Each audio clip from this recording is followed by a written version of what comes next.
À la une ce soir, le roi du Maroc, Mohamed VI, en visite officielle en Côte d'Ivoire pour signer des accords de coopération. Toujours en Côte d'Ivoire, les biologistes et techniciens de laboratoire ont participé récemment à un atelier. Au menu, les avancées scientifiques et technologiques. Enfin, la canicule fait rage en Inde, plus de 2000 morts. Bonsoir et bienvenue sur RTI 2. Après le Sénégal et la Guinée-Bissau, le roi du Maroc, Mohamed VI, est aujourd'hui en Côte d'Ivoire pour une visite officielle de 5 jours. Repos total ce soir et demain dimanche. Et le 1er juin prochain, le souverain chérifien va avoir des entretiens avec le chef de l'État, Alassane Ouattara. Plusieurs accords dans divers domaines seront signés par les deux gouvernements. Autre actualité, la deuxième édition de la Foire internationale de Côte d'Ivoire se prépare activement. L'événement vise à valoriser les secteurs majeurs de l'économie ivoirienne, notamment l'industrie manufacturière, les banques et le tourisme. Une conférence de presse a été organisée récemment pour lancer l'événement. Les précisions de Herman Venance-Niamia. 23 ans après la première édition de la Foire internationale de Côte d'Ivoire, les organisateurs remettent le couvert. La deuxième édition de cette foire se tiendra à Abidjan du 25 février au 5 mars 2016. Selon les initiateurs, elle vise à présenter le potentiel économique du pays par la valorisation des grands secteurs économiques comme les mines, l'agriculture, l'énergie, le transport, l'immobilier et le tourisme.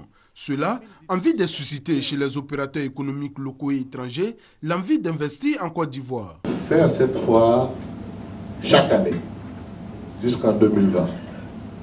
Faire en sorte que ce soit un événement leader qui va apporter sa contribution à l'émergence. La Foire internationale de Côte d'Ivoire est aussi une plateforme d'échange entre les opérateurs économiques nationaux et étrangers et aussi les visiteurs. C'est pourquoi, outre les expositions, il est prévu des conférences, des ateliers thématiques et des rencontres B2B. 900 exposants issus de 144 pays du monde entier sont attendus à Abidjan. Intégrer au mieux l'informatique dans l'environnement de travail des biologistes et techniciens de laboratoire. C'est l'objectif de l'atelier de formation initié récemment par l'Association ivoirienne de biologie technique. On fait le point tout de suite. La science et la technologie connaissent un développement rapide. On constate aussi la multiplication des épidémies combinées avec des maladies émergentes et réémergentes. Une situation qui constitue un défi majeur auquel la biologie technique est confrontée. Face à ces menaces, seules de solides formations, des recyclages et des renforcements de capacités peuvent aider biologistes et techniciens. C'est tout le sens de la rencontre initiée par l'Association ivoirienne de biologie technique.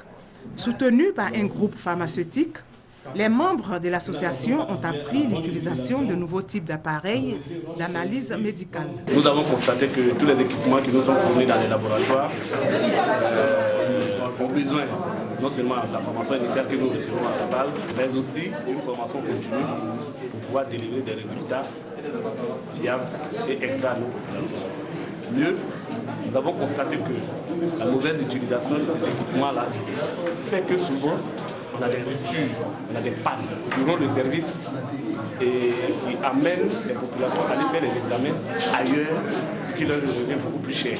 Ce cadre de rencontre a permis aux hommes et femmes de laboratoire d'échanger sur les avancées scientifiques et technologiques.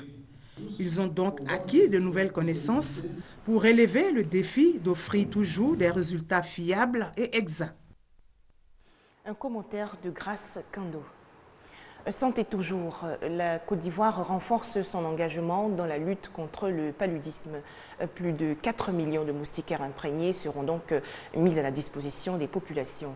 C'est une initiative du ministère de la Santé et de la lutte contre le sida. Déjà, la commune d'Anyama a reçu gratuitement environ 200 000 moustiquaires. Lutte contre le paludisme, l'État ivoirien renforce ses capacités de réaction contre la maladie. En plus des nombreuses campagnes de sensibilisation sur les mesures d'hygiène, une vaste opération de distribution gratuite de moustiquaires imprégnés dans le district sanitaire d'Abidjan. La commune d'Anyama n'est pas en marge. Les populations reçoivent plus de 200 000 moustiquaires imprégnés à longue durée d'action. Je suis venu par moustiquaires imprégnés à cause des moustiques pour protéger ma famille. Le paludisme, première cause de consultation en Côte d'Ivoire. L'utilisation de la moustiquaire imprégnée est un moyen efficace pour éviter la maladie. La protection au niveau du paludisme se fait au quotidien et ça se ressent. Le nombre de cas de paludisme l'année dernière et cette année a sensiblement quand même diminué. Et on se dit qu'en faisant ces campagnes de masse, à long terme, nous allons avoir des effets bénéfiques au niveau de la population. Plus de 4 millions de moustiquaires imprégnés à longue durée d'action sont distribués dans le district sanitaire d'Abidjan. Une action du gouvernement en vue de réduire au maximum l'impact de cette maladie. Un commentaire de Moussa Konaté. Un planting d'arbres pour reconstituer la forêt ivoirienne en proie à la disparition. Le projet dénommé Une école, 5 hectares de forêt, veut atteindre environ 6 000 hectares de couverts forestiers en 5 ans en associant des établissements scolaires. C'est dans cette optique que s'est effectuée dans la forêt de Anguéguédou une séance de planting d'arbres. Le collège moderne du Plateau, le lycée américain et le lycée français Blaise Pascal ont réalisé 4000 plants. Les détails avec Franck Quadieu. Des élèves heureux de creuser et planter des arbres dans la forêt classée de Languédédou. Le planting, stratégie trouvée par le ministère des Eaux et Forêts pour inciter les plus jeunes à contribuer à la réhabilitation du couvert forestier. Phase opérationnelle du projet Une école, 5 hectares. Parce que, vous savez, dans le domaine forestier, quand vous plantez, vous n'êtes pas sûr de pouvoir en profiter vous-même. Donc vous plantez pour les générations à venir. Les lycées français Blaise Pascal, le lycée américain, le collège moderne du Plateau adhèrent au projet. Une forêt qui permette de lutter contre la pollution, contre le réchauffement climatique, contre la pollution de l'eau. Et donc nous sommes évidemment engagés dans ce type d'action. Aux côtés de la tutelle, l'ONG Sondele Konan qui fait de la préservation de la forêt son credo. Promouvoir le projet Une école 5 hectares du ministère des Eaux et Forêts, qui est une urgence de présidentielle et que nous essayons d'accompagner en faisant beaucoup de sensibilisation. Un soutien jugé appréciable, la tâche est immense, il y a quelques avancées. Les acquis du projet sont nombreux. Au terme de 2 années d'activité, nous avons pu reboiser environ 364 hectares de plantations forestières pour 166 établissements sur toute l'étendue du territoire national. Le projet Une école 5 hectares a été lancé le 13 juin 2013. Dans la commune de Trècheville, 2 écoles maternelles de l'avenue 8 viennent d'être réhabilitées. Cette initiative de l'Association des cadres sénégalais en Côte d'Ivoire veut ainsi préserver la cohésion sociale entre Ivoiriens et Sénégalais. Tant restés sans travaux, les écoles maternelles Hachi, Andio Madeleine et Marguerite Sakoun de Trècheville viennent d'être réhabilitées. Il s'agit du renouvellement du dispositif électronique et du ravalement extérieur de ces 2 établissements scolaires. L'initiative est de l'Association des Sénégalais résidant dans la commune de Trècheville. Une initiative en signe de reconnaissance pour cette commune d'accueil. Jérôme Aïssi, premier adjoint au maire de Trècheville, a au nom du maire de la commune, François Albert Amicha, traduit la reconnaissance de la municipalité à la communauté sénégalaise de Trècheville pour ce geste de haute portée sociale, mais aussi pour cette marque d'intégration sous-régionale. Nous sommes satisfaits des travaux. Notre école avait besoin de travaux de ravalement. Aujourd'hui, le cadre s'est amélioré et ça va permettre aux éducatrices de travailler dans un cadre meilleur. La remise des clés de ces 2 établissements constitue un acte qui vient améliorer l'environnement dans lequel travaillent les enfants. Notons que cette cérémonie était rehaussée par la présence de son Excellence Abdoulahad Souran, ambassadeur du Sénégal en Côte d'Ivoire. On faisait le point avec Koné Pargassoro.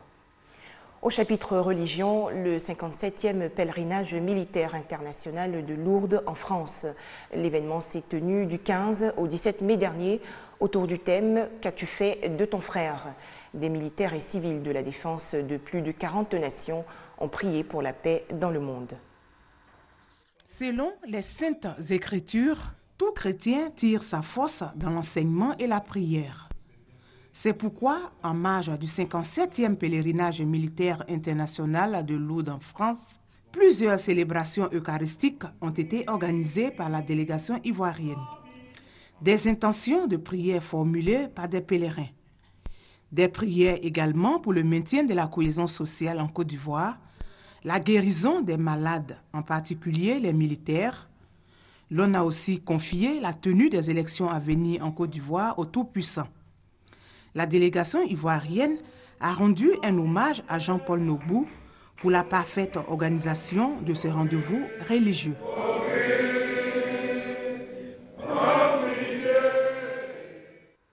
Des précisions de Grace Kando. L'Église des Assemblées de Dieu d'Abobo-Doumé-Koweït, quant à elle, rend grâce à Dieu pour tous ses bienfaits. Elle a organisé récemment une caravane dénommée Flambeau. Au menu, des séances d'évangélisation et autres louanges. Si le Saint-Esprit n'est pas avec vous, vous ne pouvez pas dégager la passion que le Christ a eue. Extrait de la prédication de clôture, dite par le pasteur Narcisse Ouaga, orateur invité de la 4e édition de Flambeau, extrait d'un message au peuple de Dieu en harmonie avec l'esprit de la Pentecôte, mais aussi avec le thème du jour, c'est l'esprit qui vivifie. Sans le Saint-Esprit, même on peut faire toutes les grandes organisations, on peut faire tout, mais l'Église ne sera pas une Église forte. Pour qu'il y ait une Église forte, il faut vraiment le Saint-Esprit. Je crois que toujours en Afrique ici, nous avons besoin du Saint-Esprit. Comme tous les chrétiens du monde, les fidèles de l'Église des Assemblées de Dieu d'Abobo-Doumé-Koweït se sont donné rendez-vous pour célébrer la venue du Saint-Esprit, promis par Jésus-Christ et répandu sur les apôtres 50 jours après Pâques. Plusieurs activités ont été menées dans le cadre de Flambeau 2015, institution interne à la communauté des Assemblées de Dieu d'Abobo-Doumé-Koweït. Pendant les 3 jours, nous avons fait des semaines spirituelles, des prédications et des prières de délivrance. Et ce matin, l'accent sera mis sur le baptême improprement du Saint-Esprit. De nombreux visiteurs de Dieu ainsi que de chrétiens venus des ministères de tous les districts d'Abidjan se sont retrouvés à Abobo-Doumé, espérant recevoir l'onction du Saint-Esprit comme les apôtres de Jésus. Communier ensemble dans le cadre de Flambeau et de la caravane du Saint-Esprit et surtout unir leurs prières pour le pays. Des précisions de Noël Niagno et Armand Bowie. Boko Haram frappe le nord-est du Nigeria quelques heures après la prestation de serment du nouveau président Muhammadu Buhari. Mais l'armée a repoussé l'attaque de la secte islamiste à Maïdougouri. Canicule meurtrière en Inde, plus de 40 degrés Celsius. La vague de chaleur qui dure depuis des semaines dans le pays a tué plus de 2000 personnes. Les autorités indiennes avertissent que les températures torrides pourraient se prolonger la semaine prochaine dans plusieurs États. Enfin, carnage dans le sud-ouest du Pakistan. Au moins 21 passagers de 2 autocars ont été tués hier par balle au cours d'une attaque menée par des hommes armés non identifiés. Revenons sur la visite du roi Mohamed VI. Le souverain chérifien marocain est aujourd'hui en Côte d'Ivoire pour une visite officielle de 5 jours. Plusieurs accords dans divers domaines seront signés par les 2 gouvernements. Voilà, c'est tout pour aujourd'hui. Excellente fête à toutes les mamans et à très bientôt, toujours sur RTI2.